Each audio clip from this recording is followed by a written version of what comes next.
Écoutez, je vais faire peut-être écho à ce que le docteur Izard vous a raconté ce matin. Vous allez voir qu'il y a beaucoup de similitudes. De manière un peu différente, moi je donne notre témoignage de famille et cela concerne ma fille Oriane. Je vais d'abord commencer par vous lire ce qu'elle a écrit. Elle n'a pas pu venir aujourd'hui. Oriane a 24 ans et elle est atteinte de myofasciite à macrophages depuis 6 ans maintenant, diagnostiquée il y a 3 ans.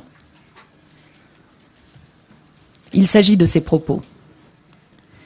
Je suis atteinte de myofasciite à macrophages à la suite du vaccin contre le papillomavirus Gardasil. J'ai ressenti mes premiers symptômes, des crampes très intenses dans les membres inférieurs et notamment au niveau des pieds en juillet 2008, 3 mois après la 3e et dernière injection. Outre les réactions locales violentes, déjà entre la 2e et la 3e injection, lorsque j'avais voulu refaire de la natation, j'avais ressenti des crampes violentes, ce qui ne m'était jamais arrivé alors que je faisais beaucoup de danse, jusqu'à 8 heures par semaine, et ce depuis l'âge de 5 ans. J'étais alors en première année de médecine. Le diagnostic ne fut posé, lui, qu'en septembre 2011, grâce à une biopsie musculaire et après 3 ans d'errance médicale. Pourtant, mes parents sont l'un médecin, l'autre infirmière, mais nous n'arrivions pas à y croire. Que dire de ce gâchis? Que le gros problème actuellement, vraiment le gros problème des malades, c'est la méconnaissance et la non-reconnaissance de la maladie d'origine vaccinale. Le corps médical n'est pas informé des possibles effets indésirables des vaccins. Les effets indésirables de la vaccination ne sont donc pas déclarés, ou fort peu, à la NSM. La non-reconnaissance entraîne un déni de la part du monde médical, qui ne se soucie pas des répercussions et de la violence que cela inflige aux malades, ou plutôt aux victimes. Les victimes, parlons-en. Elles deviennent suspects d'avoir osé déclarer un effet secondaire grave à la vaccination.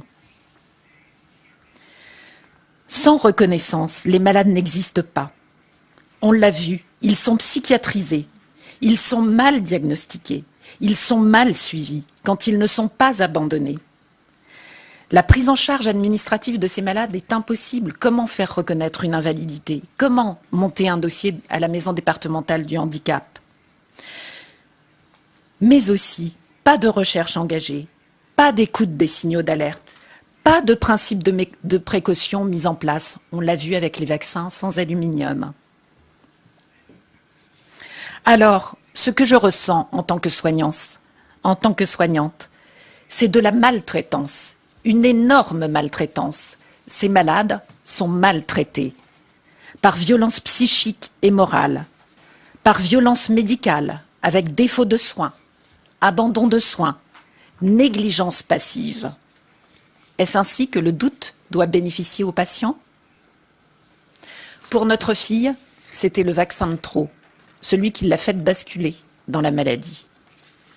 Alors comme elle, nous demandons une information transparente, une reconnaissance des effets secondaires de la vaccination, une vraie reconnaissance de la maladie. C'est la sécurité vaccinale, c'est de la sécurité vaccinale dont nous avons besoin pour nous, pour nos enfants, pour nos petits-enfants. Et non pas d'être catalogués d'anti-vaccinaux, ce que nous ne sommes pas. J'en profite déjà pour vous présenter Sophie Guillot. On est partenaire là, depuis quelques mois sur les questions de vaccination et Vax, et qui est modératrice d'Info Vaccin Prévenard, qui est un groupe Facebook de 42 000 personnes, je pense, maintenant, où il y a énormément de gens qui se posent des questions et qui vont là parce que tout simplement, soit ils ont des questions auxquelles ils ne trouvent pas de réponse ou qu'ils n'osent pas poser. Officiellement, les autorités de santé reconnaissent que les accidents post-vaccinaux graves ne sont signalés à la pharmacovigilance à hauteur de 1 à 10%. Maximum 1 à 10%. J'aurais tendance, c'est plus proche de 1 que de 10, hein. Franchement. Avec tout ce que j'ai entendu et ce que j'ai vu, et pareil, à chaque fois que j'ai des témoignages comme ceux dont Santa parle, je demande systématiquement, est-ce que le médecin a fait un signalement à la pharmacovigilance? Non. Est-ce que tu peux nous citer cet exemple-là que je trouve qui était vraiment frappant de ces parents médecins Oui. Voilà. Tu parles d'Oriane Tu sais, où ils ont dû refaire la déclaration. Oui, Oriane Lochu. Donc, Oriane Lochu, par exemple, c'est une histoire qui est assez caractéristique. Le papa est médecin anesthésiste, la maman est infirmière anesthésiste. Donc, c'est pas des gens qui, de par leur profession, vaccinent à tour de bras. C'est pas leur métier, quoi. Ils font pas ça du tout. Mais leur fille, ils l'ont vaccinée et revaccinée. Et c'était le père qui vaccinait sa fille, directement. Et leur fille était brillantissime, baccalauréat C avec mention très bien, etc. Elle faisait de la danse, elle faisait du piano, elle était brillante dans tous les domaines. Elle rentre en première année de médecine et son père a le malheur de lui faire le garde d'asile. Elle a abandonné ses études. Sa vie est, entre guillemets, foutue. Hémophagie à macrophage déclarée et reconnue par la biopsie faite à Créteil et Mont-d'Or.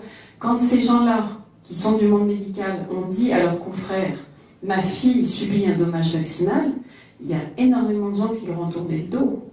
Donc, est-ce que c'est pour ça? Je ne sais pas, mais en tout cas, ils continuent à déclarer « Cependant, ma fille étant victime d'un accident post-vaccinal, nous continuons à la vacciner ». Déjà ça, je trouve ça assez énorme. Et puis ensuite, le papa d'Oriane a fait lui-même la déclaration à la pharmacovigilance concernant sa fille. Et il avait un numéro de dossier, donc quelques mois plus tard, il reprend des nouvelles pour savoir où en était le dossier avait disparu. Donc il a refait une seconde fois une déclaration. Et à nouveau, le dossier a disparu. Il faut pour faire une déclaration. Donc il a refait 3 fois la déclaration à la pharmacovigilance pour que le dossier ne disparaisse pas quand même.